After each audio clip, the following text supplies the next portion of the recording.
90 రోజుల కోర్సు పూర్తి చేస్తే చాలు 100% ప్లేస్మెంట్ సపోర్ట్ తో సాఫ్ట్వేర్ జాబ్ మీ సొంతం. వెంటనే కోడ్ జ్ఞాన్ డెస్టినేషన్ ని సంప్రదించండి. హలో ముబా రమేష్ గారు. హలో నాగరాజ్ గారు. నమస్తే sir. So firstly thank you so much invite చేయగానే ద సిఇఓస్ బుక్ షోకి వచ్చినందుకు. థ్యాంక్ యూ అండి, చాలా సంతోషం మీరు నన్ను ఇన్వైట్ చేసినందుకు. జనరల్గా ఎక్స్పోర్ట్ బిజినెస్ అని అంటే చాలామందికి అరే ఫారిన్ కంట్రీస్లో పికిల్స్ కానీ గ్రాసరీస్ కానీ ఫ్రూట్స్ కానీ ఏదైనా పంపించాలి అని అంటే కాస్ట్తో కూడుకున్నటువంటిది, మనం చెయ్యొచ్చా లేదా, ఏ విధంగా ఉంటుంది అని చెప్పేసి చాలామంది భయపడుతూ ఉంటారు. కానీ మీరు 7 lakhs తోటి కొండాపూర్లో ఒక యూనిట్ పెట్టి, సో అక్కడి నుంచి ఇవాళ దండు మల్కాపూర్ ఇండస్ట్రియల్ ఎస్టేట్స్లో ఒక్కొక్క ఫ్యాక్టరీని పెట్టి 150 కోట్ల కంపెనీ వరకు తీసుకుని వెళ్ళారు. శ్వేత తెలుగు ఫుడ్స్ ఎలా స్టార్ట్ అయింది సార్ అసలు ఈ జర్నీ? అంటే నాకు చదువుకునేటప్పటి నుంచి ఉండేదండి. ఇప్పుడు స్టడీస్లో కూడా I have to continuously improve and become top అని చెప్పి, అట్లనే చదువు అయిన తర్వాత సరే సొంతగా ఏమైనా చేద్దామని ఉంది. ఇట్లా ఎవరన్నా సొంతగా చేద్దామంటే వాళ్ళ దగ్గరికి వెళ్ళిపోయేవాడిని. అవి నీతో కాస్త డబ్బులు పెడతాను చేద్దామని చెప్పేసి, ఉన్న డబ్బులే ఆ రోజులో 10,000 పెడతాను, 5,000 పెడతాను, వాట్ ఎవర్ మనీ, 4 లక్షలు పెడతాను. ఆ విధంగా అవి చేసాము, కింద మీద పడ్డాము, అది సరిగ్గా వెళ్ళలేదు. ఎందుకంటే జాబ్ చేస్తున్నాము, అదేదో చేద్దామని చూసాము. సో అవి అంత ఇప్పుడు సింగిల్ పాయింటెడ్ ఫోకస్ లేకపోతే బిజినెస్ చాలా, నేను మల్టిపుల్ యాంగిల్స్లో మీకు రిస్క్ వస్తూ ఉంటుంది. ఆ కోరిక అయితే అలానే ఉండిపోయింది. ఇంకా అంతా ఆపేసాము బిగినింగ్లో, జాబ్ చేస్తున్న బిగినింగ్లో. ఎప్పుడు చూసినా అబ్జర్వ్ చేస్తూ ఉంటాయి, ఈ బిజినెస్ ఎలా అవుతుంటుంది, ఈ బిజినెస్ ఎలా అవుతుంటుంది, దీన్ని ఎలా చేస్తారు ఏంటి అని చెప్పి అలా అబ్జర్వ్ చేయటం. తర్వాత నా జాబ్ నేను చేసుకోవటం, ఇంకా అట్లా నడుస్తూ ఉంది. ఇంకొన్నాళ్ళకి అంచెలంచెలుగా ఒక పొజిషన్ పై లెవెల్కి వెళ్ళిన తర్వాత ఇంత శాలరీ, ఈ కంఫర్ట్స్ రావు, కంఫర్ట్ జోను ఎందుకు, ఇంకా రిస్క్, ఇవన్నీ చెప్పి సొసైటీ, మా ఫ్యామిలీ అందరూ కూడా అపోజ్ చేసేవాళ్ళు. అన్నీ ఉన్నాయి, అవసరమా నీకు, అది ఇది అని చెప్పి. బట్ అదైతే అది అట్లనే ఉంది, ఆ కోరిక అది ఆ బర్నింగ్నే ఉంది, వస్తూ ఉంటుంది పోతూ ఉంటుంది, వస్తూ ఉంటుంది పోతూ ఉంటుంది. ఇంకా అట్లనే 4-5 జాబులు మారాను. ఇంకా తర్వాత ఇంకా కాదు, లెట్ మీ జంప్ అన్నప్పుడు దూకేశాను. ఇంకా దూకేసిన తర్వాత కొండాపూర్లో ఒక 7 lakhs పెట్టి ఒక షెడ్ కట్టడం జరిగింది. షెడ్ కట్టిన తర్వాత ఇప్పుడు అదేంటంటే బిజినెస్ నాకున్న వర్క్ చేస్తున్నప్పుడు ఉన్న కాంటాక్ట్స్, ఇంటర్నేషనల్ కాంటాక్ట్స్ ఉంటాయి కదా, వాళ్ళని అడిగాను. నేను ఇట్లా షెడ్ పెట్టక ముందు మీరు ఎక్స్పోర్ట్ దాంట్లో వర్క్ చేశారా? చేశానండి. 17 years పనిచేశాను ఆల్మోస్ట్. ఎక్స్పోర్ట్ ఇంటర్నేషనల్ మార్కెటింగ్లో ఫుడ్. అప్పటికి మీకు 2.5 lakhs శాలరీ వదిలేసారు. మంచి కంఫర్ట్ కంఫర్ట్ జోన్ వదిలేసాను. ఎప్పుడు వదిలేసారు సార్? అదే 2010 ఎండింగ్ అండి. ఓకే. 2011 బిగినింగ్లో స్టార్ట్ చేశాను. సో సీడ్ అక్కడ నుంచి పడింది మీకు? ఎస్, షెడ్ కట్టాను. ఇప్పుడు ఆ ఉన్న కాంటాక్ట్స్ను అడిగాను, నేను బిజినెస్ చేయదలుచుకున్నాను, నాకు ఏమైనా ఆపర్చునిటీ ఇస్తారంటే వాళ్ళు కొన్ని గ్రాసరీస్ ప్యాక్ చేయమన్నారు వాళ్ళ బ్రాండ్లో, US, కెనడా వాళ్ళు. సరే షెడ్ కట్టాను, ఇప్పుడు ఏం చేయాలి, వర్కర్స్ రావాలి. వర్కర్స్ ఎట్లా వస్తారు? నిజం, వర్కర్స్ ఎట్లా వస్తారు? నేను షెడ్ కట్టాను, ఇప్పుడు బిజినెస్ చేయాలి, వర్కర్స్ ఎలా వస్తారు? ఆ షెడ్ కట్టేటప్పుడు ఆ కాంట్రాక్టర్ ఒక వాచ్మెన్ని పెట్టుకొని ఆ షెడ్ కట్టి వెళ్ళిపోయిన తర్వాత ఆ వాచ్మెన్ అక్కడే వదిలేశాడు నా కోసం. అతన్ని వెళ్ళి అడిగారు, నాకు వర్కర్స్ కావాలి, ఒక 10 మంది వర్కర్స్ కావాలి, ఎట్లా వస్తారు అది కూడా తెలియదు నాకు. ఎందుకంటే totally was in marketing and international marketing సైడ్లో ఉన్నా కదా. ఈ ప్రొడక్షన్ ఎలా చేస్తారు, వర్కర్స్ ఎలా వస్తారు, వాళ్ళకి ఎలా పే చేయాలి, వాళ్ళని ఎలా అట్రాక్ట్ చేయాలి, వాళ్ళతో ఏం తెలియదు. సో ఆ షెడ్ కట్టేసాము. ముందు వెళ్ళి అడిగా వాచ్మెన్, కొంచెం నా ప్లేస్ నాకు ఉంది, చిన్న రెసిడెన్షియల్ ఏరియా, 2500 square feet అంతే, small shed, 2500 square feet shed. ఆ వాచ్మెన్ అడిగా, కొంచెం వర్కర్స్ని పట్టుకొస్తావా? పట్టుకొస్తా సార్, నాకు నమ్మకం లేదు, రేపు వస్తుందా లేదా, నేను ప్యాక్ చేయగలనా లేదా అని చెప్పి వాడు పట్టుకొచ్చాడు 10 మందిని. నాకు అతనే హీరో అనిపించాడు ఆ రోజున. వాచ్మెనే హీరో నాకు, వర్కర్స్ని పట్టి రాగలడు అని చెప్పేసి. ఇంకా వాళ్ళని ఆ తర్వాత ఇంకా వాళ్ళని ట్రైన్ చేసుకోవటం, ఇంకా వాళ్ళకి ఫుడ్ సేఫ్టీ, క్వాలిటీ అని పెట్టుకోవటం, ఇంకొంచెం ఎంప్లాయీని పెట్టుకోవటం, ఇంకా అట్లా ముందుకు వెళ్ళిపోయింది. ఇంకా సింగిల్ పాయింటెడ్ ఫోకస్, వెళ్ళటం, అక్కడ కూర్చోవటం, బ్రహ్మాండమైన ప్యాకేజింగ్ చేయాలి, బెస్ట్ ప్రోడక్ట్ ఇవ్వాలి, చిన్న సెటప్ కదా. సో ఆ ఫోకస్ చేసి ముందుకెళ్ళడం జరిగింది. ఇనీషియల్గా మీరు ఎన్ని ప్రోడక్ట్స్ని స్టార్ట్ చేశారు సార్ అసలు ప్యాకింగ్? 4 to 5 ఐటమ్స్ అండి. అవి rice items, general rice items, whole chillies అలాంటివి. నేను ఈ బిజినెస్ చేస్తున్నాను అనేటువంటి విషయం వేరే వాళ్ళకి ఎలా తెలియచేశారు మీరు ఆ టైంలో? కొన్ని ఈమెయిల్స్ పెట్టుకున్నానండి. అప్పుడు ఈమెయిల్స్ పెట్టుకోవడం కొంతమంది కస్టమర్స్కి. బట్ ఆ తర్వాత సిన్స్ నా ఉద్యోగరీత్యా ఉన్న కాంటాక్ట్స్ ఉన్నాయి కదా, వాళ్ళు కొంతమంది హెల్ప్ చేశారు నాకు. ఇప్పుడు ఆల్రెడీ ఉన్న కస్టమర్స్, ఇంపోర్టర్స్, వాళ్ళకి సపోర్ట్ చేస్తూ ఉన్నారు. కొంతమంది సపోర్ట్ చేయలేదు, కొంతమంది సపోర్ట్ చేస్తూ ఉన్నారు. అది కొంచెం అట్లా బిగినింగ్ అయింది. అట్లానే ఫ్రూట్ పల్ప్స్ కూడా చేశాను, మ్యాంగో పల్ప్, అవి కూడా చిత్తూరు దగ్గర మ్యానుఫ్యాక్చరింగ్ చేసి ఎక్స్పోర్ట్ చేయడం జరిగింది. గల్ఫ్, సౌదీ అరేబియా, దుబాయ్ అటు అది కొన్ని కాంటాక్ట్స్ ఉన్నాయి, దాని ద్వారా చేయడం జరిగింది. కాకపోతే ఆ బిజినెస్లో నేను అంత రాణించలేకపోయాను, పల్ప్ బిజినెస్లో.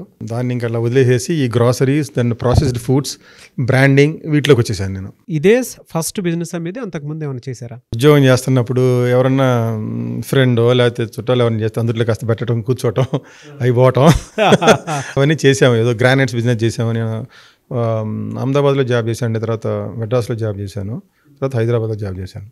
మెడ్రాస్లో చేస్తున్నప్పుడు చిత్తూరులో మా ఫ్రెండ్ ఉంటే ఆయన ఏదో గ్రానైట్ చేద్దామంటే చేయమని డబ్బులు పెట్టాను. సండే పోయి కూర్చునేవాడు అక్కడ. మళ్ళీ మండే కల్లా ఉద్యోగానికి వచ్చేవాడిని.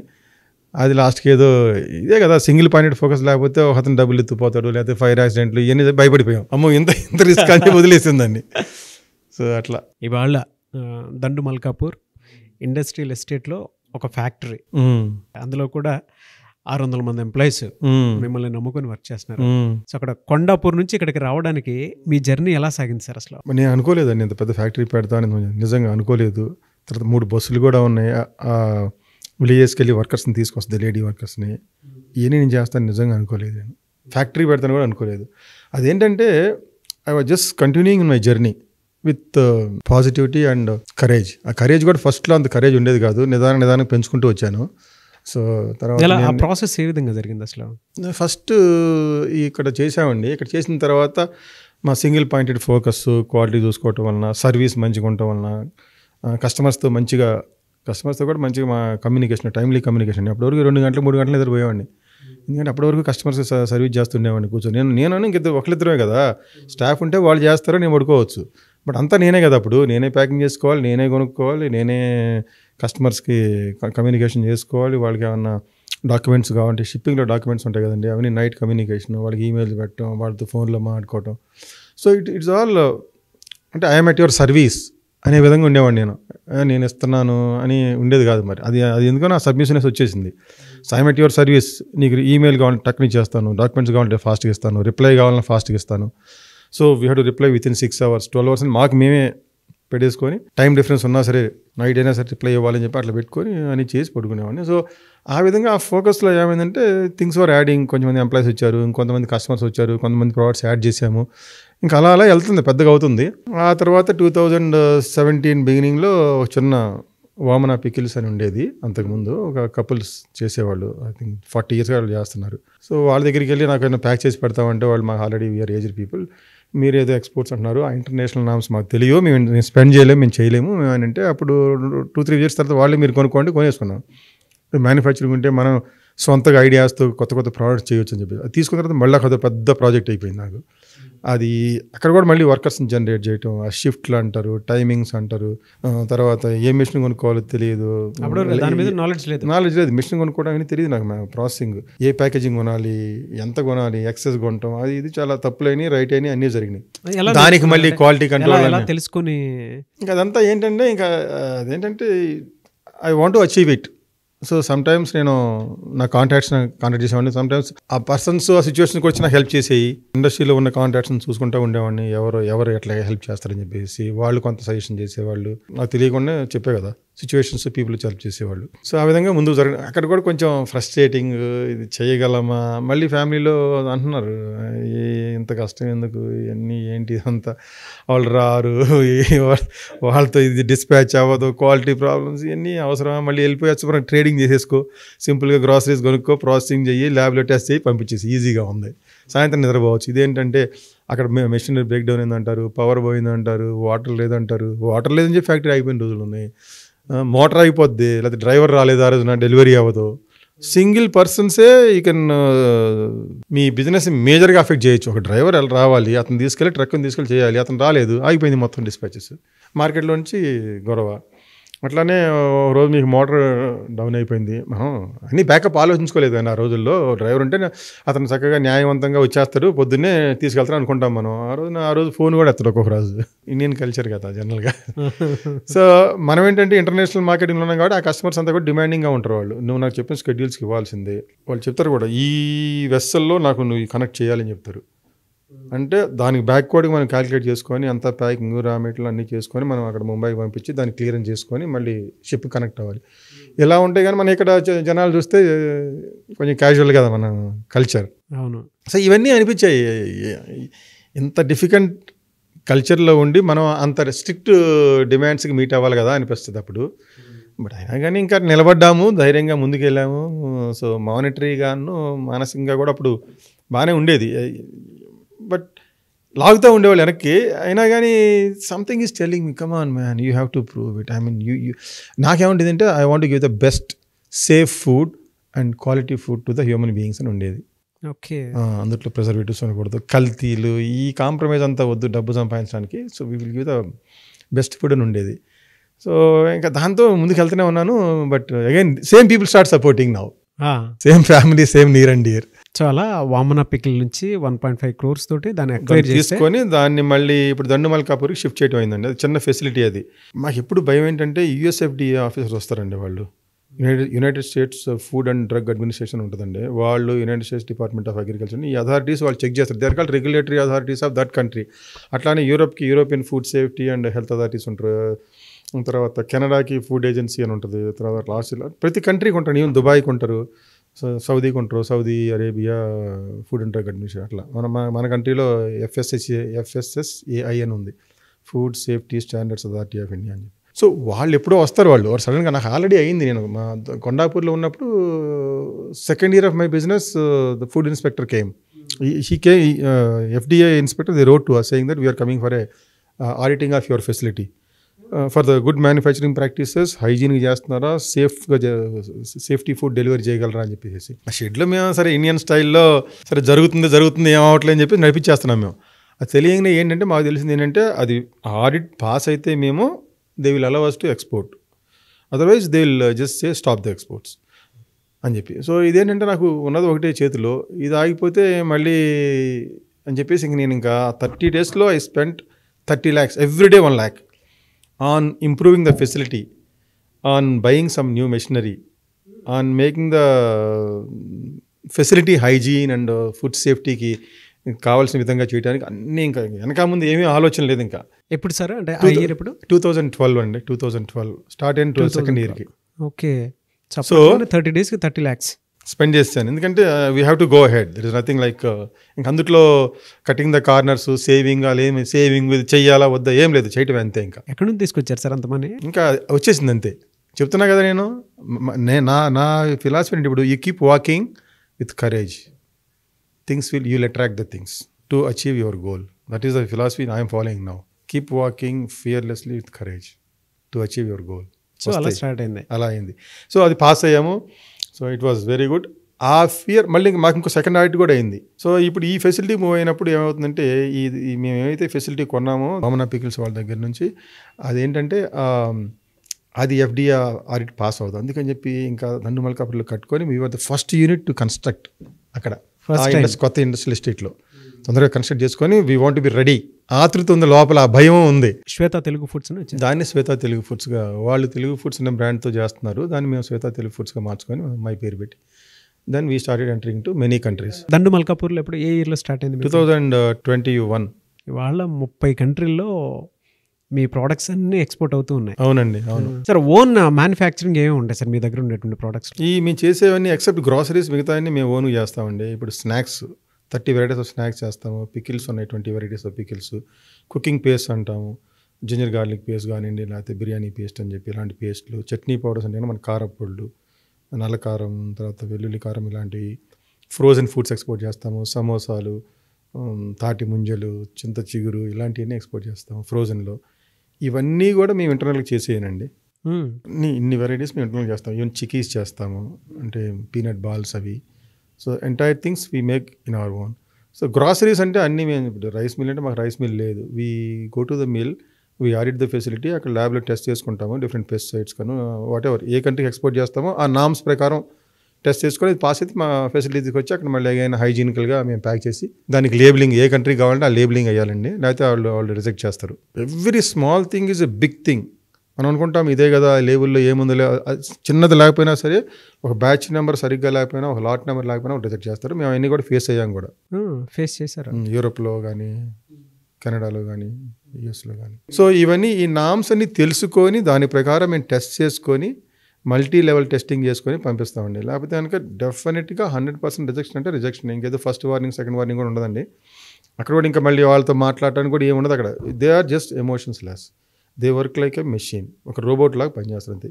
ఇది రూలు, ఈ రూల్ లేదు, వెళ్ళిపోండి అంతే, రిజెక్టెడ్. ఇది ఫాస్ట్ అయింది ఇన్, అంతేగాని ఎమోషన్స్ ఏం లేవు. ఇది పెద్ద బిజినెస్ మెన్నా, చిన్న బిజినెస్ మెన్నా, పాపం ఇండియా ఏం లేదు, అట్లే ఉండదు. మనం అనుకోవటమే ఇక్కడ. నేనేమంటానంటే వాడు ఆయన ఫోర్స్ చేసాడు ఆ కంట్రీకి ఎక్స్పోర్ట్ చేయమని చెప్పి. మీరు చేస్తున్నప్పుడు ఈ better follow his norms, because వాళ్ళు వాళ్ళ సిటిజన్స్ హెల్త్ కోసం వాళ్ళు పనిచేస్తున్నారు, అంతేగాని మీ ఎమోషన్స్ కోసం ఇక్కడ వాళ్ళు ఏమి లేరు. జనరల్గా మీరు చెప్తుంటే అంటే రెగ్యులేటరీ అండ్ కంప్లైంట్ రిస్క్ల గురించి మరి మాట్లాడుతూ ఉంటే ఈ ప్రాసెస్లో అంటే మనం పంపించాల్సినటువంటి డెస్టినేషన్స్ వేరే ఉంటాయి. జనరల్గా ప్రతి కంట్రీ గురించి మీరు మాట్లాడుకుంటే కెనడా, యూఎస్ వాటి గురించి మీరు మాట్లాడుతూ ఉన్నారు. సరే, లాజిస్టిక్స్ ప్రాబ్లమ్స్ ఉంటాయి, లాంగ్వేజ్ బ్యారియర్స్ ఉంటాయి, అండ్ దాంతోపాటు క్వాలిటీ అండ్ ప్రిజర్వేషన్స్లో లేదా చిన్న డిఫరెన్స్ వచ్చినా సరే వెనక్కి వచ్చేస్తాయి అనేటువంటివి ఉంటాయి కదా. ఈ ప్రాబ్లమ్స్ని మీరు ఒక్కొక్కటి ఏ విధంగా క్లియర్ చేసుకుంటూ వచ్చేవాళ్ళు సార్? ఎందుకంటే ఇక్కడ నుంచి హైదరాబాద్ నుంచి మీరు ఫుడ్ జనరల్గా ముంబై వరకు పంపించాలి అని అంటే దానికి సంబంధించినటువంటి ఆ షిప్మెంట్ని కూడా మనం అర్థం చేసుకోవాలి. ఆ ప్రాసెస్ ఇనీషియల్ దగ్గర నుంచి ఇప్పటివరకు ఏ విధంగా ఉంది సార్ అసలు? నేను హైదరాబాద్ నుంచి ఈ ఫుడ్ ఇన్ని దేశాలకు పంపిస్తున్నానంటే కనుక ఒకటి నేను చెప్పే కదా, ఈ షెల్ఫ్ లైఫ్ అనేది మేము ఇక్కడే టెస్ట్ చేసుకుంటాము, దాని ప్రకారమే పంపిస్తాం అక్కడికి. షెల్ఫ్ లైఫ్ లేకపోతే ఎక్స్పోర్ట్ చేయలేమండి. 2 నెలలు 3 నెలలు షెల్ఫ్ లైఫ్ ఉంటే ఎక్స్పోర్ట్ చేయాలి. మినిమం 12 months ఉంటేనే వాళ్ళు ఇంపోర్ట్కి అలౌ చేస్తారు. మినిమం 12 months ఉండాలి, లేకపోతే ఇవన్నీ మిగతా అలౌ చేయరు. అంటే ఏది నేను చెప్పేది షిప్లో పోయాయి, ఎయిర్లో పోయాయి మీరు 10 days 15 days what ever it's okay. మేము ఎయిర్లో ఎక్కువ చేయము, అంతా షిప్లోనే చేస్తాము. షిప్లో 12 months లేదు వాళ్ళు యాక్సెప్ట్ చేయరు. ఎలా ముంబై వరకు ఎలా పట్టుకున్నారు సార్ అసలు? అంటే ఈ షిప్పింగ్ లైన్స్ కొన్ని నేను ముంబై వెళ్ళాను, కలవటం జరిగింది. వాటిలో 3 రకాలు ఉంటారు. సిహెచ్ఏ అంటారు, అంటే కస్టమ్ హౌస్ ఏంటి అని చెప్పేసి, ఫ్రేట్ ఫార్వర్డర్ అని, షిప్పింగ్ లైన్ అని చెప్పేసి. వీళ్ళని ఇంతకుముందు ఎక్స్పీరియన్స్లో నేను కొంతమంది కలిశాను జాబ్ చేస్తున్నప్పుడు. అట్లానే నేను సొంతగా పెట్టిన తర్వాత అక్కడికి వెళ్ళి కలిసి వాళ్ళతో మేమేం చేయదలుచుకున్నా మాట్లాడుకొని వాళ్ళతో బిజినెస్ డీల్ మాట్లాడుకొని వస్తాము. ఆ డే 1 మీరు మాట్లాడేటప్పుడు ఆ ప్రాసెస్ అంతా ఉండుంటుంది కదా, ఆ మెమరీ గురించి చెప్పండి సార్ అసలు. అంటే ఫస్ట్లో నేనే మాట్లాడుకునేవాడిని, తర్వాత అక్కడ ఒక ఎంప్లాయీని కూడా పెట్టుకున్నాను. యాక్సెప్ట్ చేయరు కదా, ఏముందో క్వాలిటీ ఇవన్నీ పర్ఫెక్ట్గానే ఉన్నాయా లేదా, ఆ లైసెన్స్ అథారిటేటివ్ సర్టిఫికేట్స్ ఉన్నాయా లేదా అని చెప్పేసి మొత్తం చెక్ చేసి ఇచ్చేస్తారు. ఆ సర్టిఫికేట్స్ అన్ని మేము ఆల్రెడీ తీసుకున్నామండి. ఏం తీసుకున్నారు? గవర్నమెంట్ ఆఫ్ ఇండియా నుంచి తీసుకోవాల్సిన సర్టిఫికేషన్స్ అన్ని ఇప్పుడు DGFT అంటారు, director general of foreign trade అని చెప్పేసి వాళ్ళ దగ్గర నుంచి కోడ్ తీసుకోవాలి. తర్వాత అట్లానే RCMC అంటారు, ఇక్కడ లోకల్లో అప్పుడు federation of Andhra Pradesh chamber of commerce అని ఉండేది అప్పుడు, ఇప్పుడు తెలంగాణ. దాంట్లో FIO అని ఉంటుంది. వీటిలో మేము మెంబర్స్ అయ్యామండి, స్పైసెస్ బోర్డ్ మెంబర్స్. అవన్నీ తీసుకున్నాము, కొని పంపించాము. అవునవును. పంపించినా కానీ అక్కడ కస్టమ్స్లో ఏదో ప్రాబ్లమ్స్ పెడతారు. తర్వాత మా CHA వాళ్ళని ఎట్లా నచ్చజెప్పి షిప్మెంట్ చేస్తాడు. బట్ డాక్యుమెంట్స్ వీఆర్ ఆ గవర్నమెంట్ కంప్లైంట్స్ అన్నింటిలో మేము పర్ఫెక్ట్గానే ఉంటామండి. ఇక్కడ నుంచి ముంబై వెళ్ళారు, ముంబై వెళ్ళిన తర్వాత జరిగే స్టోరీ ఎలా ఉంటుంది సార్ అసలు? ఎందుకంటే రెగ్యులర్గానే కొన్ని రిస్క్లు ఉంటాయి, మీరు ఫేస్ చేసినటువంటి రిస్క్లు ఏంటి అక్కడికి? ఒకటి గవర్నమెంట్ ఆఫ్ ఇండియా కావాల్సిన చెప్పే కదా, డాక్యుమెంటేషన్ మొత్తం పర్ఫెక్ట్గా ఉంటే క్లియరెన్స్ అయిపోద్ది. అక్కడ నుంచి ఈ షిప్పింగ్ లైన్స్ అన్ని ఇంటర్నేషనల్ అండి, వాళ్ళు కూడా చాలా ఇన్హ్యూమన్గా ఉంటారు. వాళ్ళు కూడా మెషిన్ బాగానే పనిచేస్తారు. సో ఈ టైంలో రావాలి, ఈ టైంలో ఇన్ అవ్వాలి, గేట్ ఇన్ అవ్వాలి. వెస్సల్ కనెక్ట్ అవ్వకపోతే కంటైనర్ తీసుకుంటామండి, ఆ కంటైనర్లో మన గూడ్స్ పెడతాము, అది మళ్ళీ వెస్సల్లోకి వెళ్ళిపోవాలి. ఈ కంటైనర్ గూడ్స్ పెట్టి వెస్సల్లోకి వెళ్ళే gate open, gate in closing అంటారు. ఆ లోపల వెళ్ళకపోతే కంటైనర్ ఇక్కడే ఉంటే వాళ్ళు కూడా రోజుకి $2,300 అట్లా $200-300 పెనాల్టీ వేస్తారు. సో వాటిలో వాళ్ళు ఏమీ మెర్సీ ఉండదు, ఏముండదు, ఎంత బిజినెస్ చేసినా సరే వాళ్ళతో. సో అవన్నీ ఆ లాజిక్స్ అన్ని కరెక్ట్ కనెక్ట్ అవ్వాలండి. కంటైనర్ అయినా టక్కన గేట్ ఇన్ అయిపోయి వెస్సల్లోకి వెళ్ళిపోవాలి. సో దట్ కంటైనర్ బయట ఉండకూడదు, మళ్ళీ నెక్స్ట్ వెస్సల్ వరకు మిస్ అవ్వకూడదు. అలాంటివి చాలా జాగ్రత్తలు తీసుకోవాలి. తర్వాత ఇంకో రిస్క్ ఏంటంటే ఇప్పుడు ఈ కోవిడ్ టైంలో కంటైనర్స్ దొరకలేదు. తర్వాత ఓషన్ ఫ్రేట్స్ విపరీతంగా 10 times పెంచేశారు. జనరల్గా ఎలా ఉంటాయి సార్? అంటే 10 times పెంచారు అన్నారు కదా. $2,000 హెస్ బికమ్ $15,000, $17,000 కూడా అయిపోయింది. అదంతా కోవిడ్ టైంలో. అవన్నీ కూడా ఇంపోర్టర్స్ తీసుకుంటారు అవన్నీ. బట్ ఇవన్నీ ఏంటంటే మరి ఆ రిస్క్ని ఎలా బేర్ చేసేవాళ్ళు సార్ అసలు మీరు? అవన్నీ మేము కాస్టింగ్లో వేస్తాము. బట్ కొంతమంది ఇంపోర్టర్స్ ఇంత ఫ్రేట్ పెరిగింది కాబట్టి మేము తీసుకోమంటారు, కొంతమంది తీసుకుంటారు. ఇంకా అవన్నీ పార్ట్ ఆఫ్ ద బిజినెస్ లాగా వెళ్ళిపోయాము. ఇంకోటి ఏంటంటే అప్పుడప్పుడు చైనా వాళ్ళ ఎక్స్పోర్ట్స్ ఎక్కువైనప్పుడు కంటైనర్స్ అన్ని వాళ్ళు తీసేసుకొని ఇక్కడ కంటైనర్స్ షార్టేజ్ అవుద్ది. అక్కడ ఇంపోర్టరా అంటుంటాడు నాకు ఈ టైంకి రావాలని చెప్పి, ఇక్కడ కంటైనర్స్ దొరకవు. షార్టేజ్ మా ఒక్కరికే కాదు, అందరు ఎక్స్పోర్టర్కి షార్టేజ్ అవుతున్నాయి కొన్నిసార్లు. సో ఈ ఛాలెంజెస్ అన్నీ కూడా మేము ఓవర్కమ్ అయ్యి then we took the journey. Items కొన్ని తెలియకుండానే డ్యామేజెస్ అవి జరుగుతూ ఉంటాయి. కొన్నిట్లో ఏంటంటే షెల్ఫ్ లైఫ్ అనేవి తక్కువ ఉండటం వల్ల, లేదంటే ఫుడ్ బాగాలేకపోవటం వల్ల తెలియకుండానే పాడైపోయేటువంటివి ఉంటాయి. ఆ ప్రాసెస్లో అవతల వైపు నుంచి ఏ కంట్రీస్కి అయితే పంపిస్తున్నాం అవతల వైపు నుంచి మనల్ని చాలామంది తిట్టుకునేటువంటి వాళ్ళు ఉంటారు, లేదంటే ఇలాంటి ఫుడ్ ఎందుకు పంపించారని చెప్పేసి మాట్లాడేటువంటి వాళ్ళు ఉంటారు. మన మీద రకరకాల అలిగేషన్స్ అయితే వస్తాయి. అవి ఫేస్ చేసేటప్పుడు మీకు ఏమనిపించేది సార్? అలాంటి ఎప్పుడైనా జరిగిందా? కొన్నిసార్లు కంటైనరే రిజెక్ట్ చేసేస్తారు. స్టార్ట్ చేసిన 4 months 5 months అండి సార్, కరెక్ట్గా 2011లో we exported rise to Chicago and New York. So 2 containers అవి రిజెక్ట్ అయినాయి. ఎందుకంటే అక్కడ గవర్నమెంట్ అథారిటీస్కి అవి సమ్ నాన్ కంప్లైన్స్, అవి మీట్ అవ్వాల ఆ నామ్స్. మాకు ముందు తెలియదు అవి, ఆ ఇగ్నోరెన్స్ ఏమి వాళ్ళు ఏమి యాక్సెప్ట్ చేయరు. మీట్ అవ్వలేదు అంతే. రిజెక్ట్ అయితే దట్ వాజ్ బిగ్ బ్లో అనమాట. ఇంకా ఆ టైంలో నాకు ప్రపంచం తల్లకిందులు అయిపోయింది. ఎంత స్టార్ట్ చేశాను అప్పుడే ఒక 30-40 లక్షలు లాస్ ఉంటుంది, 30 లక్షల పైన ఉంటుంది లాస్. ఆ కంటైనర్స్ అన్ని రిజెక్ట్ అయితే అక్కడ డెస్ట్రాయ్ అయినా చేయాలి, లేదా తీసుకొచ్చి మళ్ళీ ఇక్కడ ఇండియాకి తెచ్చుకోవాలి. ఇండియా తీసుకొచ్చేసాను. మరి ఇక్కడ క్లియరెన్స్ కష్టపడ్డాను, ఇక్కడ కస్టమ్స్, ఇక్కడ వీళ్ళందరూ క్లియరెన్స్కి. సో అప్పుడే అనుకున్నాను ఇంకా ఏంటి ఇంత భయంకరంగా ఉంది లైఫ్, తల్లకిందులు అయిపోయింది మన లైఫ్, ఇంకంతే పారిపోదామా, ఇంకెక్కడికి పారిపోదామా అట్లా అనిపించింది ఆ నిమిషం. మళ్ళీ next day family supported me, especially my brothers and my family supported. ఇంకా అప్పుడు మళ్ళీ దాని మీద నిలబెట్టుకొని మళ్ళీ అదే ఇంపోర్టర్ మాకు సపోర్ట్ చేశాడండి. అదే ఇంపోర్టర్, నువ్వు షిప్మెంట్ చేస్తూ ఉండు, నేను ఎవ్రీ కంటైనర్లో, అంటే డబ్బు వచ్చేసింది నాకు ఆల్రెడీ, ముందే అడ్వాన్స్ ఇచ్చేశారు, రిజెక్ట్ అయిపోయినాయి కంటైనర్స్. అప్పుడు ఆ కంటైనర్ డబ్బులు నాకు వచ్చేసి కదా, డబ్బులు వెనక్కి ఇవ్వాల్సిన పని లేదు, నువ్వు నాకు షిప్మెంట్ చేస్తూ ఉండు, వాటిల్లో కొంత నేను కట్ చేసుకుంటానని చెప్పేసి ఆ విధంగా ఆ ఇంపోర్టర్ నిజంగా బాగా సపోర్ట్ చేశారు. ఇంకా అక్కడ నుంచి ఇలాంటి తగులుతూనే ఉన్నాయి కానీ బట్ ఇంకా పెద్ద నాకు అనిపించలా, బిగ్ బ్లో. ఇంకా తర్వాత నడుస్తూనే ఉంది. ఇంకా మీరు అన్నారు ఆ క్వాలిటీ ప్రాబ్లమ్స్ వస్తాయని చెప్పేసి, వస్తుంటే ఉంటాయండి. ఎందుకంటే ఫుడ్ కదా, ఫుడ్లో వేరియస్ ఫ్యాక్టర్స్, మాయిశ్చర్ అంటారు, మైక్రోబియల్ కంటామినేషన్ అంటారు, లేదా దానికి పెస్టిసైడ్స్ అంటారు, ప్యాకేజింగ్ ప్రాబ్లమ్స్, మల్టిపుల్ ఫ్యాక్టర్స్ ఉంటాయి వాటిల్లో. సో అవి వస్తూనే ఉంటాయి, ఈ రోజు కూడా ఉంటాయి, బట్ అంతా మినిమైజ్ అయినాయి. ఎందుకంటే మేము చాలా multiple levels of quality checks, risk mitigation అన్ని ప్రాసెస్లు పెట్టుకొని చేస్తున్నాము. దానివల్ల ఆ క్వాలిటీ కంప్లైంట్స్ తగ్గినాయి. కానీ ఈ రోజు కానీ కంప్లైంట్ వస్తే కనుక we owe the entire responsibility. మేము ఇంకా దాని మీద ఆర్గ్యుమెంట్ చేయము, వాళ్ళతో ఏమీ మేము డిస్ప్యూట్కి వెళ్ళాము, 100% రీప్లే చేసేస్తాం ఫ్రీ ఆఫ్ కాస్ట్లో. రిస్క్ మిటిగేషన్ ప్రాసెస్లో అంటే ఏ పారామీటర్స్ పెట్టుకున్నారు సార్ అసలు?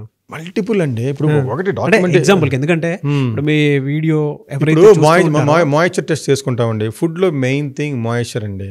మాయిశ్చర్ ఎక్కువ ఉంటే కనుక you will have fungus, different problems వస్తాయి, డిస్కలరేషన్, అవి ఇవి అన్నీ వచ్చేస్తాయి, షెల్ఫ్ లైఫ్ ఉండదు, అన్నీ వస్తాయి. మాయిశ్చర్ ఏ ఫుడ్ అయినా సరే, ఏదైనా సరే ఫస్ట్ మాయిశ్చర్ టెస్ట్ మీరు ఎక్కువగా చూసినటువంటి ఫుడ్ దాని ఫిజికల్ పారామీటర్స్ టెస్ట్ చేసుకుంటాము, దాంట్లో ఏమైనా కంటామినేషన్స్ ఉన్నాయని టెస్ట్ చేసుకుంటాము. ఇంకా తర్వాత there are lot of water activity అంటారు, ఇంకా there are many scientific things are there. So అవన్నీ టెస్ట్ చేసుకొని పంపిస్తామండి. మెయిన్గా పెస్టిసైడ్స్ చూస్తాము, అఫ్లాటాక్సిన్స్ అంటారు, హెవీ మెటల్స్ అంటారు, లెడ్ క్రోమేట్ కంటెంట్ అంటారు, తర్వాత microbial contamination, salmonella, E coli, TPC, ఇవన్నీ ఎక్కువ ఉంటే కనుక అబ్సల్యూట్ రిజెక్షన్. ఇవన్నీ కూడా టెస్ట్ చేసుకుంటాం. వీటికి ఇవి కొన్ని ఇట్లా పెస్టిసైడ్స్ అయితే ఆల్మోస్ట్ 220 molecules టెస్ట్ చేస్తాము పెస్టిసైడ్స్. సో ఇవన్నీ టెస్ట్ చేసి పంపిస్తామండి. ఇంకా చాలా ఫ్యాక్టర్స్ ఉన్నాయి సార్. మీరు 5 countries తోటి స్టార్ట్ చేశారు ఇది. జనరల్గా ఇప్పుడు 30 countries ఉన్నాయి. మీరు ఎక్స్పోర్ట్ చేసేటువంటి ప్రోడక్ట్స్ అన్నీ కూడా మనం చూసుకుంటే ఫస్ట్ స్టార్ట్ చేసినటువంటి 5 countries ఏంటి సార్? ఇప్పుడున్నటువంటి 30 countries అసలు ఏ విధంగా జర్నీ? ఫస్ట్ స్టార్ట్ చేసింది USA, Canada, Saudi Arabia, Dubai, ఇవి స్టార్ట్ చేసామండి. ఇప్పుడైతే మేము we are exporting to same countries plus even Sweden, Denmark, Germany, UK, Singapore, Hong Kong, Mauritius, even Japan. So ఇట్లా ఆస్ట్రేలియా, న్యూజిలాండ్, ఇట్లా there are many more countries to still to cover. ఏ food ఎక్కువగా వెళ్తూ ఉంటుంది సార్? అంటే ప్రతి కంట్రీకి ఒక ప్రిఫరెన్స్ ఉంటుంది, డిమాండ్ ఉంటుంది. ఈ ఫుడ్ ఈ కంట్రీకి ఎక్కువ వెళ్తూ ఉంటుంది అనుకునేటువంటిది మీ దగ్గర ఉన్నటువంటి ఫుడ్స్లో, శ్వేత తెలుగు ఫుడ్స్లో అన్నీ వెళ్తున్నాయండి. ఎందుకంటే largely we are catering to Indians and then Asians and very less population of locals, whatever we consume in India అండి. So largest is rice and dals ఎక్కువ వెళ్తాయి. ఓకే. తర్వాత ఫ్లవర్స్, పిండ్లు, ఇవన్నీ పోతాయి, స్పైసెస్ పోతాయి. ఇంకా అట్లా జాగరీ, అట్లా డిసెండింగ్ ఆర్డర్లో అట్లా పోతాయి. ఇప్పుడు మా ఫుడ్స్ చూస్తే కనుక ఆవకాయ, మసాలా ఫుడ్స్ ఎక్కువ వెళ్తాయి. Because it's basically I told you know we are catering to the Indians. So మా ఫుడ్లో అన్నీ బాగానే పోతాయి. బట్ టాప్ అంటే కనుక ఆఫ్ కోర్స్ మన మ్యాంగో ఆవకాయ ఉంది కదా, avakaya is the highest sold పికిల్స్లో. తర్వాత మసాలాస్లో డిఫరెంట్ గరం మసాలాస్ ఉన్నాయి, chilli powder, chillies, turmeric powder. 5 countries మీకు క్లయింట్స్ ఏ విధంగా సపోర్ట్ సిస్టమ్ దొరికింది? ఎలా అప్రోచ్ అయ్యారు? ఇవాళ 30 countries వరకు ఎలా రాగలిగారు మీరు? Because of previous experience I got few countries అంతకుముందు కాంటాక్ట్స్ ద్వారా వచ్చినాయండి. మిగతా కంట్రీస్లో నాకు లేవు కాంటాక్ట్స్. అవన్నీ కూడా ఏంటంటే ఇంటర్నేషనల్ ఎగ్జిబిషన్స్కి వెళ్తాము, ఇంటర్నేషనల్ బయ్యర్ సెల్లర్స్ మీట్స్ అని కండక్ట్ చేస్తారు, వాటికి వెళ్తాము. ఇంటర్నేషనల్ ఎగ్జిబిషన్కి విజిటర్గా వెళ్తాము. ఇంటర్నేషనల్ ఎగ్జిబిషన్లో మా బూత్ కంపెనీ స్టాల్ కూడా పెడతాము. సో అక్కడ మేము బయ్యర్ సెల్లర్స్ కలవడం జరుగుతుంది. మేము మా ప్రోడక్ట్స్ గురించి ఎక్స్ప్లెయిన్ చేస్తాము. కొంతమంది నచ్చు, రేట్లు నచ్చు, తర్వాత అట్లా డిఫరెంట్ డిస్కషన్ నడుస్తాయి. వాళ్ళకి కావాల్సిన లేబులింగ్స్, వాళ్ళకి కావాల్సిన ప్యాకేజింగ్స్ ఇవన్నీ నడుస్తాయి. వన్ గోలో ఇదంతా అక్కడ కలుస్తాము. తర్వాత మేము కంటిన్యూస్ కమ్యూనికేషన్ చేసిన తర్వాత నాలుగు అగ్రి అయ్యి దెన్ వీ గో. అండ్ మేమేమి సపోర్ట్ ఇస్తాము, ఆ బ్రాండ్ని ప్రమోట్ చేయడానికి ఏ విధంగా శాంప్లింగ్ ఇస్తామా, లేకపోతే ఏమన్నా ఒకటి కొంటే ఒకటి ఫ్రీగా ఇస్తామా, లేకపోతే ఇంకేమన్నా అక్కడన్నా అడ్వర్టైజ్మెంట్ చేస్తామా, ఇవన్నీ కూడా సపోర్ట్ అడుగుతారు వాళ్ళు. ఈ సపోర్ట్ అంతా చేస్తే అప్పుడు they start taking it. So it's multi times మేము ట్రై చేస్తూనే ఉంటామండి. ప్రోడక్ట్స్ అక్కడ మార్కెట్లో కావాలి, ఒకటి మీద హైయెస్ట్ క్వాలిటీ అయి ఉండాలి, ఆ గవర్నమెంట్ నామ్స్ అన్నీ మీరు మీట్ అవ్వాలి, రెగ్యులేటరీ నామ్స్ అన్నీ. ఇవన్నీ మీట్ అయిన తర్వాత మీకు అక్కడ చూస్తారు, వాళ్ళు ఇంపోర్టర్స్ కూడా చూస్తారు, మీకు మీ ప్రోడక్ట్స్కి ఇంటర్నేషనల్ నామ్ మీట్ అవుతున్నాయా, ఇంకో కంట్రీలో సక్సెస్ ఉందా లేదా, వాళ్ళు కూడా అన్నీ స్టడీ చేసుకుంటారు, మార్కెట్లో స్టడీ చేస్తారు అవన్నీ. Okay you are good, you are doing all this అంటే అప్పుడు వాళ్ళు మీటింగ్ వస్తే దాన్ని బట్టి ఇప్పుడు కొంతమంది వాళ్ళే మా వెంట వస్తున్నారు, ఇప్పుడు మాకు కావాలి మీ బ్రాండ్ మేము పెడతామని చెప్పేసి. ఆన్లైన్ మార్కెటింగ్ ఎప్పుడు చేయలేదండి? 4 ప్లాట్ఫామ్స్ అండి. ఒకటి మోడర్న్ ట్రేడ్ అంటే కనుక అన్ని సూపర్ మార్కెట్ చైన్స్లో ఉన్నాము. ఇంకోటి జనరల్ ట్రేడ్ అంటే కనుక అన్ని కిరాణా షాప్స్లో, ఒక 10,000 కిరాణా షాప్స్లో మా ప్రోడక్ట్స్ ఉన్నాయి. ఆంధ్ర, తెలంగాణ, కొన్ని డిస్ట్రిక్ట్స్ ఆఫ్ మహారాష్ట్ర, కొన్ని డిస్ట్రిక్ట్స్ ఆఫ్ కర్ణాటకలో. తర్వాత నెక్స్ట్ ఈ 2 ఛానల్స్, 3వ ఛానల్ ఏంటంటే ఈ కామర్స్ అంటారు కదా, అమెజాన్, ఫ్లిప్కార్ట్, తర్వాత జియో, బిగ్ బాస్కెట్, వీటిలలో ఉన్నామండి. తర్వాత క్విక్ కామర్స్ అంటే ఈ మధ్య 10 minutes డెలివరీ చేస్తున్నారు కదా, బ్లింకిట్, జెప్టో, స్విగ్గీ, ఇన్స్టామార్ట్, వాటిలో కూడా ఉన్నాము. ఈ డిస్ట్రిబ్యూషన్ ప్రాసెస్ని ఎలా డివైడ్ చేసుకుంటూ ఇస్తున్నారు మీరు? ఇండియన్ మార్కెట్లో డిస్ట్రిబ్యూషన్ అంటే మెయిన్గా దాన్ని జనరల్ ట్రేడ్ అంటారు. డిస్ట్రిబ్యూషన్ అంటే మేము ఉంటాము, కంపెనీ ఉంది, కంపెనీకి సేల్స్ టీమ్ ఉంటారు, తర్వాత ఒక డిస్ట్రిబ్యూటర్ ఉంటారు. ఇప్పుడు ఫర్ ఎగ్జాంపుల్ ప్రతి మండలంలో లేవానికి, ప్రతి సిటీకి ఒక డిస్ట్రిబ్యూటర్ని పెట్టుకుంటాం. డిస్ట్రిక్ట్లో ఒక 5-6 డిస్ట్రిబ్యూటర్లు కూడా ఉంటారు. ఆ డిస్ట్రిబ్యూటర్కి మా ప్రోడక్ట్స్ పంపిస్తాము. అక్కడ నుంచి మళ్ళీ కొట్లో పెట్టాలి, రీటైల్ గ్రాసరీ స్టోర్లో పెట్టాలి కదా, చిన్న చిన్న దుకాణాల్లో. అక్కడ పెట్టాలంటే మా సేల్స్ మెన్ వెళ్ళి 40 దుకాణాలు రోజు తిరిగి అక్కడ నుంచి ఆర్డర్ తీసుకొని డిస్ట్రిబ్యూటర్కి ఇస్తే ఇతను రేపు వెళ్ళి ఆ 40 దుకాణాల్లో ప్రోడక్ట్ పెట్టి డబ్బులు తీసుకుంటాడు. ఇది సిస్టమ్. ఇక్కడ డిస్ట్రిబ్యూటర్ వెళ్ళి పెట్టడు, మా సేల్స్ టీమే వెళ్ళాలి. అందుకని మాకు ఇప్పుడు 70 మంది కంటే ఎక్కువ మంది సేల్స్ టీమ్ ఉన్నారు ఇండియన్ మార్కెట్లో. అంటే ఈ 2 స్టేట్స్లలోనూ plus little bit of Karnataka and Maharashtra. Total distribution centres ఎన్ని ఉండొచ్చు సార్? 180 ఉన్నాయండి. 180 డిస్ట్రిబ్యూటర్స్ ఉన్నారు మాకు ఇప్పుడు ఈ 2 స్టేట్స్లోనూ, కొంచెం పక్క రాష్ట్రాల్లో కలిపి. బికాజ్ ఇక్కడ వందలాది బ్రాండ్స్ ఉంటాయి. అట్లానే డిఫరెంట్ సెగ్మెంట్స్ ఆఫ్ పీపుల్ ఉంటారు. కొంతమంది ఎక్స్పెన్సివ్ కొనరు, కొంతమంది బాగా చీపు చూస్తారు, రకరకాలుగా ఉన్నారు ఇక్కడ. సో కాబట్టి ఈ సముద్రంలో మేము కనపడాలి అంటే చాలా గట్టిగా అరవాలి, అడ్వర్టైజ్మెంట్ చేసుకోవాలి. మేము అదే క్వాలిటీ ఇస్తున్నామని, అబ్రాడ్కి ఏమి ఇస్తున్నామో అదే స్టాండర్డ్స్లో, అదే ఫ్యాక్టరీలో మేము మ్యానుఫ్యాక్చర్ చేస్తున్నాం. ఎక్సెప్ట్ ఫర్ ఫ్యూ టెస్ట్స్, ఆ పెస్టిసైడ్స్ అవి మేము చెక్ చేయం కానీ ఇండియన్ మార్కెట్లో. But rest all we give the highest quality parameters, hygiene parameters.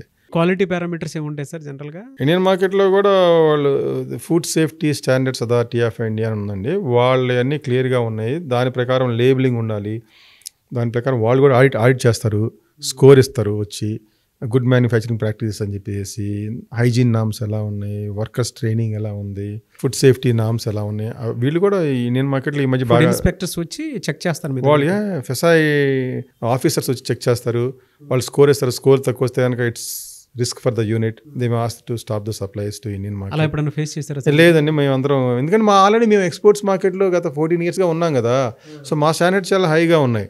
So అవన్నీ రొటీన్లో పాస్ అయిపోతున్నాం. ఎవరైనా డిస్ట్రిబ్యూషన్ తీసుకుంటాను అని అంటే వాళ్ళకి ఇస్తారా సార్ మీరు? అదే ఇప్పుడు మేము కూడా చెక్ చేసుకుంటామండి, వాళ్ళకి నాలెడ్జ్ ఉందా, ఇంట్రెస్ట్ ఉందా, వాళ్ళు ఇన్వాల్వ్ అవుతారా లేదా డబ్బులు పడేసి వదిలేస్తారా. వాళ్ళు ఇన్వాల్వ్ అయ్యే వాళ్ళని వెళ్తాము, వాళ్ళు కూడా బిజినెస్లో ఇన్వాల్వ్ అవ్వాలి.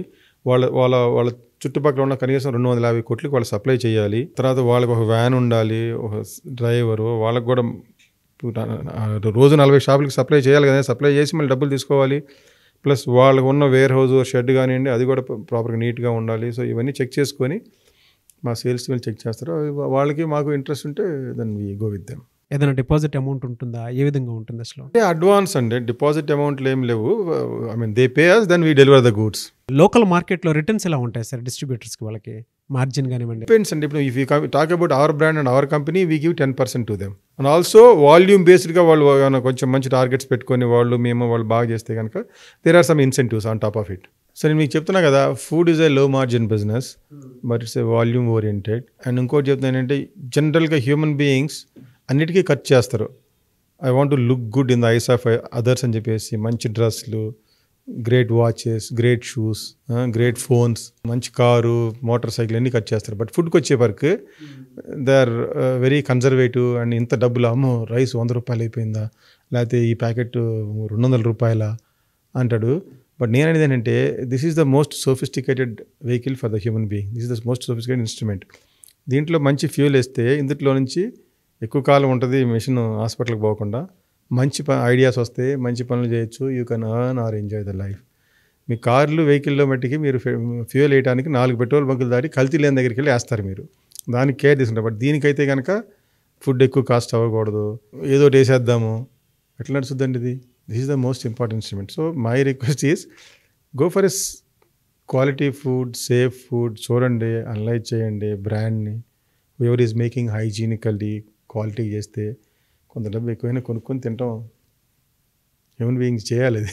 మీరు చెప్పేది 100% నిజం అన్న. ఎస్ సరే, ఇదంతా మీ ఫుడ్ మ్యానుఫ్యాక్చరింగ్కి సంబంధించింది. మనం ఏదైనా చెయ్యాలి అని అంటే డెఫినెట్గా వాటి వెనక అంటే ఆ ఫుడ్స్కి సంబంధించిన అన్ని రా మెటీరియల్ తీసుకురావాలి అని అంటే మనం పంటలు పండించడము, లేదంటే బయట వాళ్ళ దగ్గర నుంచి ఆ రా మెటీరియల్ తీసుకోవడానికి కొన్ని ఫ్యాక్టరీస్ని అసోసియేట్ అవటము చేస్తూ ఉంటాం. సో పర్టికులర్ మీరు అలాంటివి ఏమైనా చేశారా సార్? అంటే మీ దగ్గర అలాంటి ఫ్యాక్టరీస్ తోటి అసోసియేట్ అవటం కానివ్వండి, రైతుల దగ్గర నుంచి తీసుకోవటం కానివ్వండి, ప్రాసెస్ అంతా ఎలా ఉంటుంది sir?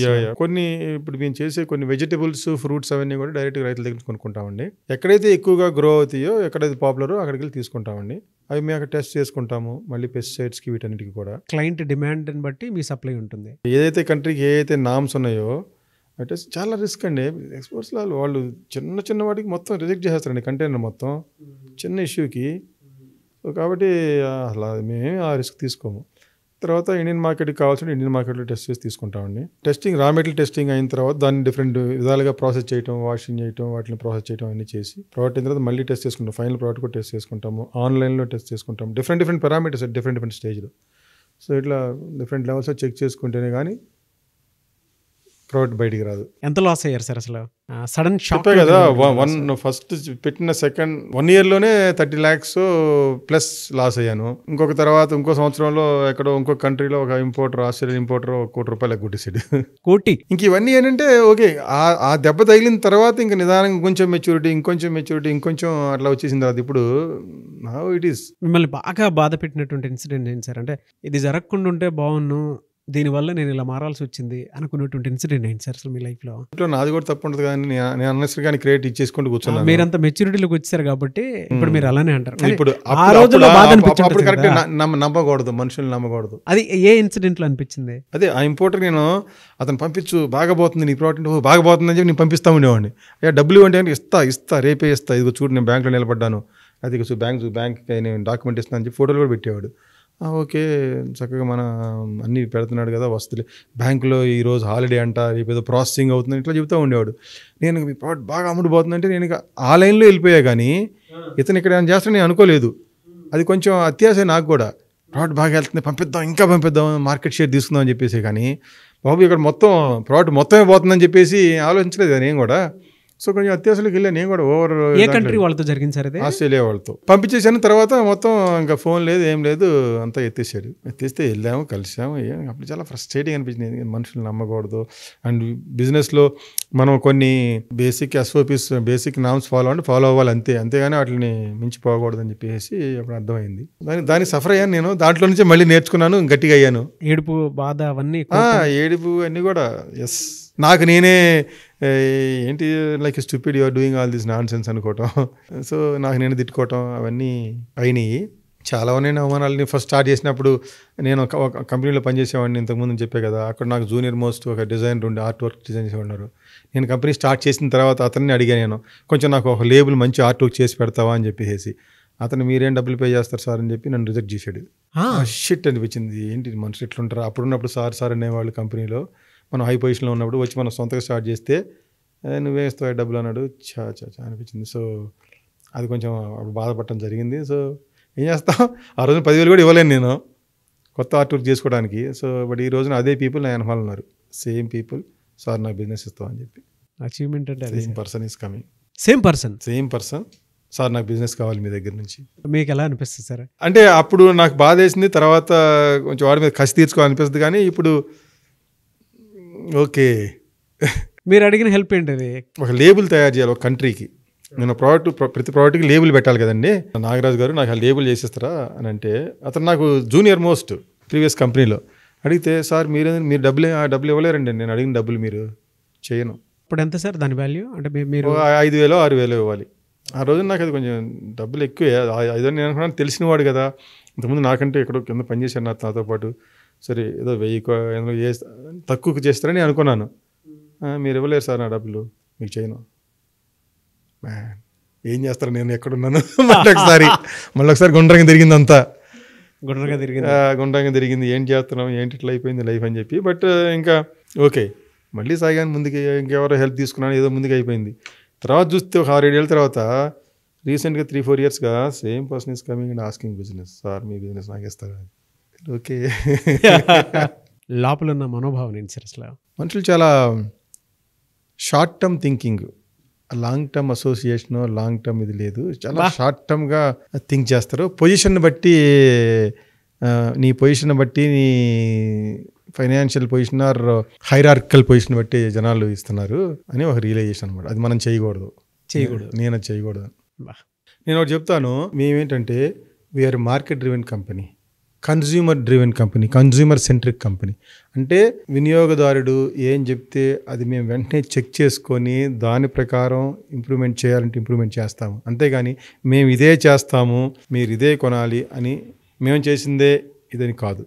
We are completely open for that market driven, consumer driven company. Sir అన్నీ చెప్తున్నారు కదా, మీ ఇంట్లో ఫాలో అవుతారా సార్ ఇవన్నీ తింటారా మీ ఇంట్లో అసలు? తర్వాత నేను ఫుడ్ బిజినెస్లో ఉన్నప్పుడు నేను చెప్తానండి, I want to serve with a quality and safe food to the human beings అని చెప్పి. ఇంతకుముందు ఒకసారి మెన్షన్ చేశాను, ఈ కల్తీ చేసి ఈ నాసిరకం ఇచ్చేసి డబ్బులు సంపాదించాల్సిన పని లేదు. ఎందుకంటే it's only 2 things going to the human beings, one is food, another is medicine. So ఈ బిజినెస్లో ఉన్నప్పుడు మనకి ఆ పవిత్రత ఉండాలి అని చెప్పి నేను ఆ ప్రిన్సిపల్ని 100% ఫాలో అవుతాను.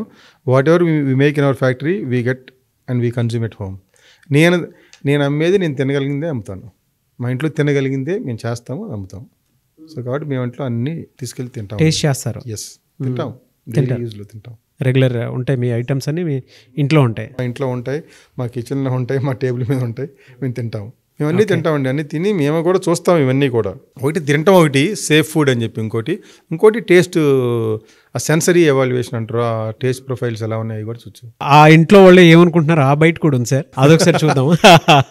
రమేష్ గారు కెరియర్ స్టార్టింగ్ నుంచి సొంతగా ఏదైనా బిజినెస్ చేయాలి, ట్రెడిషనల్గా గుడ్ క్వాలిటీ ఫుడ్ ఇవ్వాలని ఉండింది. జాబు, శాలరీ అంతా బాగానే వస్తుంది, ఎందుకులే అని చెప్పి అలా పోస్ట్పోన్ చేస్తూ ఉంటే ఇంకా 2011లో ఆయన ఇంకా బిజినెస్లోకి వచ్చేస్తాను అని అంటే ఓకే, యాజ్ ఏ ఫ్యామిలీగా మేము ఓకే చెప్పాము. పిల్లలకి అప్పటికి ఇంకా ఇంత తెలియదు బిజినెస్ ఏంటి, జాబ్ ఏంటి అని. బిజినెస్ స్టార్ట్ చేసినప్పుడు ఏం నాన్న డ్రైవర్ వెళ్ళిపోయాడు, కార్ వెళ్ళిపోయింది, టైం ఏంటో, ఆఫీస్కి వెళ్ళట్లేదు, ఇంట్లోంచే కూర్చుని వర్క్ చేస్తున్నావు ఏంటి అంటూ ఉన్నారు. ఆయన టెన్షన్లో ఆయన ఉంటూ అదేం పెద్ద పట్టించుకునేవాళ్ళు కాదు. వైఫ్గా నాకు కూడా సమ్ టైమ్స్ అనిపించేది, కానీ పిల్లల్ని నేను ఆయన తరపు నుంచి నేను పిల్లల్ని సపోర్ట్ చేసేదాన్ని. ఓకే ఏదో చేస్తున్నారు, నాన్న బిజీగా ఉన్నారు అని. 2016లో మ్యానుఫ్యాక్చరింగ్ యూనిట్లోకి వచ్చాము, పికిల్స్, పౌడర్స్, స్నాక్స్. అప్పుడు స్ట్రగుల్ ఇంకా ఎక్కువైపోయింది, ఎందుకంటే మ్యానుఫ్యాక్చరింగ్లో ఉన్నాము, దాంట్లో మాకు మార్కెటింగ్, తర్వాత మ్యానుఫ్యాక్చరింగ్లో ప్రాబ్లమ్స్ అవన్నీ చూస్తూ కొంచెం మనీ ఏమన్నా తక్కువైనా నేను చెప్పాలంటే నాకు అనిపించేది, అంటే ఆయనకి అది ఆ స్ట్రెస్ కూడా ఎందుకు ఇవ్వటం అని నేను మేనేజ్ చేస్తూ ఉండేదాన్ని. కొన్నిసార్లు పిల్లలతో కొంచెం అవుతూ ఉండేవి, టైం స్పెండ్ చేయట్లేదు.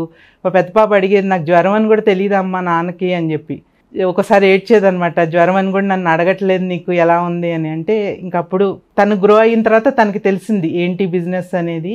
తన హార్డ్ వర్క్తో నేను కూడా తనకి ప్రొడక్షన్లో హెల్ప్ చేయటానికి, పిల్లలు కొంచెం పెద్ద అయిన తర్వాత నేను కూడా స్టార్ట్ చేశాను ప్రొడక్షన్కి వెళ్ళటం. బట్ ఇన్ని స్ట్రగుల్స్ చేసినా, ఇంత లాస్ వచ్చినా, మధ్యలో నేను లాసెస్ వస్తున్నాయి వెళ్ళిపోదాం మళ్ళీ వర్క్కి అంటే కూడా ఒప్పుకోలేదు ఆయన. అలాగే ఆ లాసెస్ నుంచి అట్లానే చేస్తూ వస్తున్నారు. అలాగే కంటిన్యూ చేస్తారు. He has that thing. It's good. As a family we are proud of him. ఇది ప్రయాణం, ఆ ప్రయాణంలో మా హెల్ప్ ఎప్పుడూ ఉంటుంది సార్ రమేష్ గారికి.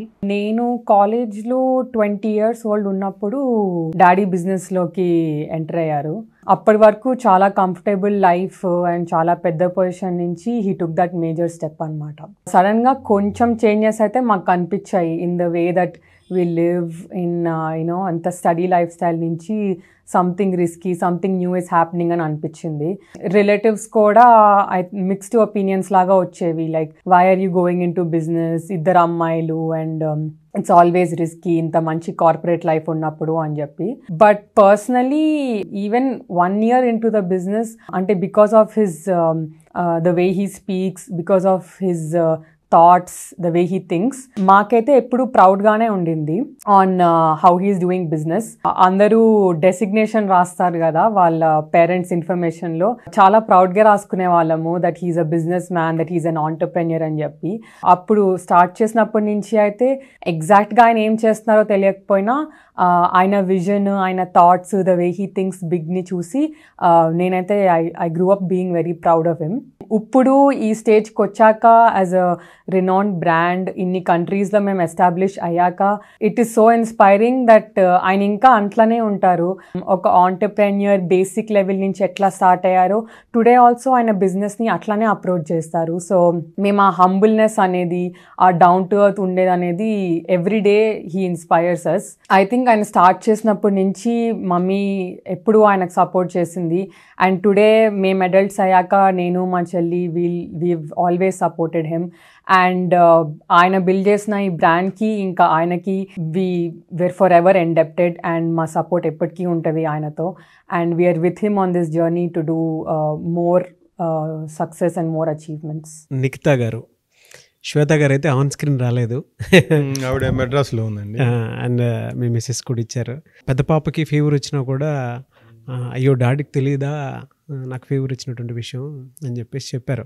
అంటే అంత డీప్గా మీరు బిజినెస్లోకి ఇన్వాల్వ్ అయ్యారు అని చెప్పేసి విషయం చెప్పడం జరిగింది. సింగిల్ పాయింటెడ్ ఫోకస్ అండి, సింగిల్ పాయింటెడ్ ఫోకస్. అంత ఎమోషన్ కూడా అయ్యారు చూసినప్పుడు మీరు? It was. మన అలవాట్లు, మన ఫోకస్ కంటిన్యూస్గా దాని మీద. నేను ఎక్కడికి వెళ్ళినా సరే అది ప్యాకేజింగ్ అబ్జర్వ్ చేస్తాను. ఆ ఫుడ్ ఎలా ఉంది, ఈ బ్రాండ్ ఎలా ఉంది, అది ఎలా ఉంది. తినడానికి వెళ్ళినా, రెస్టారెంట్లోకి వెళ్ళినా కూర్చొని ఏం చేస్తున్నాడు వీడు చూస్తూ ఉంటాను. లేకపోతే మధ్యాహ్నం ఇంట్లోకి వెళ్ళినా కానీ, మా ఇంట్లో తిన్నా కానీ. సో ఫుడ్ కదండి, human being eats 3 times in a day minimum. So I keep my attention all the time. A ingredients ఎలా ఉన్నాయి, ఇతని ప్రిపరేషన్ ఎలా ఉంది. బయట చెప్పుకోలేరు కానీ ఇవాళ ఆన్ స్క్రీన్ వచ్చి మీతో మాట్లాడుతుంటే మీకు అది తెలుస్తుంది. కానీ నాకు కూడా షీ జస్ట్ కెప్ట్ ఇప్పుడే చెప్పడం జరిగింది ఆవిడ. అంటే ఇట్స్ లైక్ నాకేంటంటే it's like another baby for me in the business. Is like another kid. So miss అయ్యాను because I told you know, ఇంకా రాత్రి పగల్లో కూర్చొని నైట్ 2-3 వరకు కూడా ఇంక ఇదే కూర్చొని చేస్తే కానీ now I'm able to take a competent team and delegate them and take some time for me. But beginning lo it's single pointed focus. I cannot afford to have many people. I miss ayam family support kavalo adini miss ayanu. ఈ CUS book show నుంచి ఏం చెప్తారు sir ఫ్యామిలీకి? It's because of their support and some sacrifices. లేకపోతే వాళ్ళు పొద్దుగా రోజు నన్ను పట్టుకొని లాగుతూ ఉంటే నేను అయ్యేవాడిని కాదేమో. సో కొన్నిసార్లు లాగారు, కొన్నిసార్లు న్యూట్రల్గా ఉన్నారు, కొన్నిసార్లు సపోర్ట్ చేశారు, అన్నీ జరిగినాయి కదా. అదే ఫైనాన్షియల్గా ఉన్నప్పుడు వాళ్ళే చెప్తున్నారు కదా, ఎందుకు ఈ గోలంతా డబ్బులన్నీ పోతున్నాయి, లేకపోతే ఈ మ్యానుఫ్యాక్చరింగ్ ఏంటి, ఇదంతా ఎందుకు, కార్పొరేట్ గ్రేట్ లైఫ్ అని చెప్పి. సో అది జరిగింది. అట్లానే when things are coming good they are supporting and all that. నేను చెప్తాల్సింది ఏంటంటే but everybody is supported. My daughter that way supported. ఒకసారి అనుకుంది అంతేగాని బట్ అది ఇప్పుడు ఈ రోజు నేను చెప్పట్లేదు కదా, నువ్వు చేయలేదు అని చెప్పేసి. జస్ట్ ఆ రోజు అలా మింగేశారు దాన్ని, ఆ బాధను కూడా మింగేశారు. మా ఫాదర్ పట్టించుకోలేదు అని చెప్పేసి. బట్ ఈ కాజ్ కోసం అని చెప్పి వాళ్ళు కూడా అండర్స్టాండ్ చేసుకున్నారు. సో ఈ was for a bigger goal. So miss అవుతాము, ఈ జర్నీలో మిస్ అవుతాం ఇలాంటివి కొన్ని. శ్వేత తెలుగు ఫుడ్స్ అంటే మీ అమ్మాయి పేరు ఎందుకు పెట్టాలని అనిపించింది మీకు?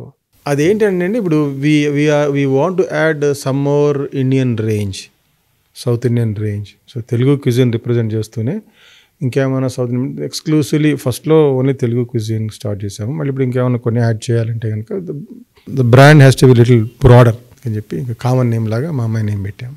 Great. In future we may add some more south Indian range కదా. రియల్లీ గ్రేట్ జర్నీ అండి.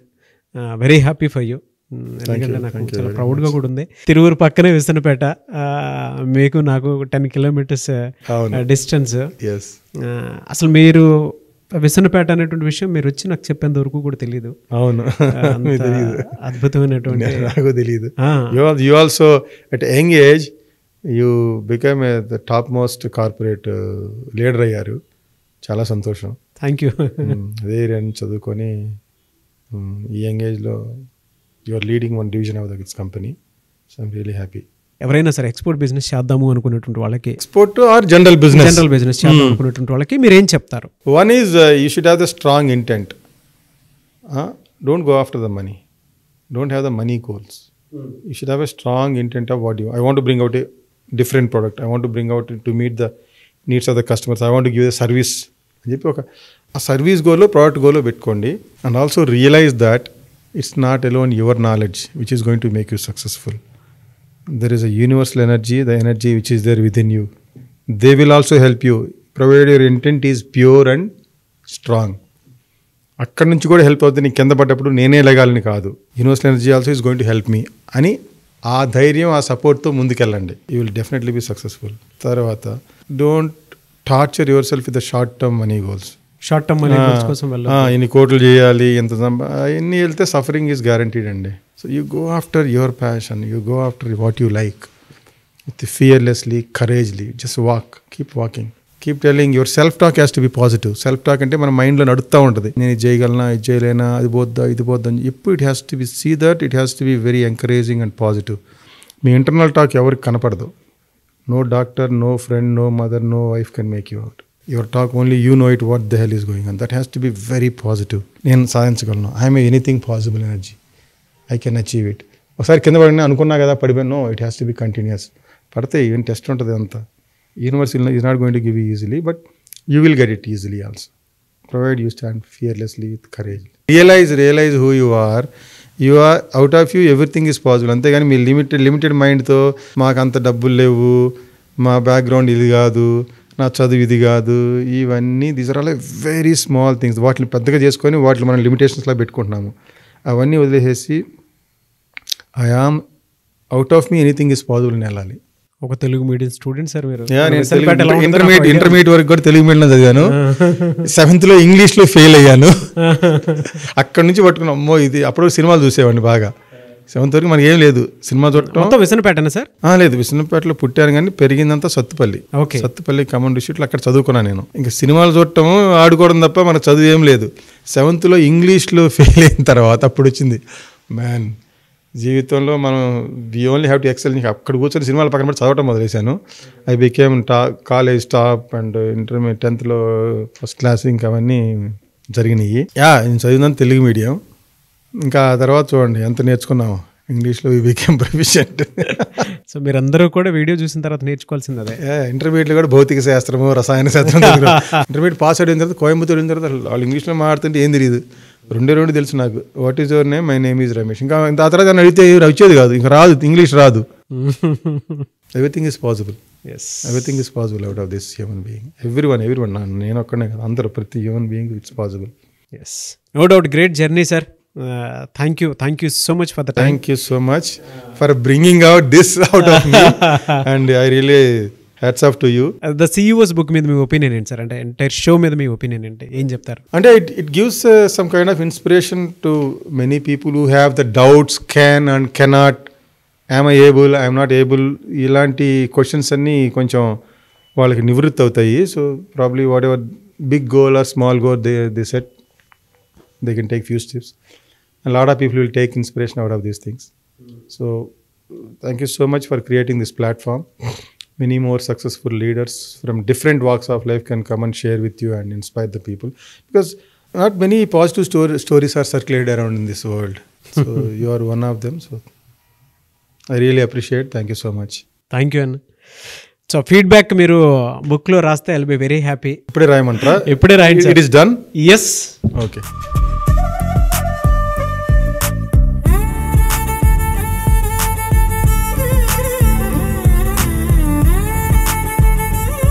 సో ఓవరాల్గా రమేష్ గారు ఇచ్చినటువంటి ఫీడ్బ్యాక్ ఇది. సో బెస్ట్ బయటికి తీసుకొచ్చినందుకు చాలా హ్యాపీ. అండ్ ఈ ప్లాట్ఫామ్ చాలా మందికి ఉపయోగపడుతుంది. స్టార్టప్ ఎవరైతే పెట్టుకున్న ఆంటర్ప్రెన్యూర్స్ ఎవరైతే ఉంటారో వాళ్ళందరి బయోగ్రఫీస్ ఏవైతే ఉంటాయో, స్ట్రగ్లింగ్స్ కానివ్వండి, ఏది ఉన్నా సరే సో చాలా మందికి హెల్ప్ అవుతుంది అనేటువంటి దాంతో పెట్టడం జరిగింది. Anyways thank you sir. Shweta Telugu foods ఇంకా ది బెస్ట్ వెళ్ళాలని మనస్ఫూర్తిగా కోరుకుంటున్నాను. డెఫినెట్గా అండి. జర్నీ ఇలానే కంటిన్యూ అవ్వాలని మాత్రం కోరుకుంటున్నాను sir. Thank you so much Ramesh గారు. థ్యాంక్ యూ నాగరాజు గారు. Thank you to entire team of Suman TV. Thank you very much for having me here. Thank you sir.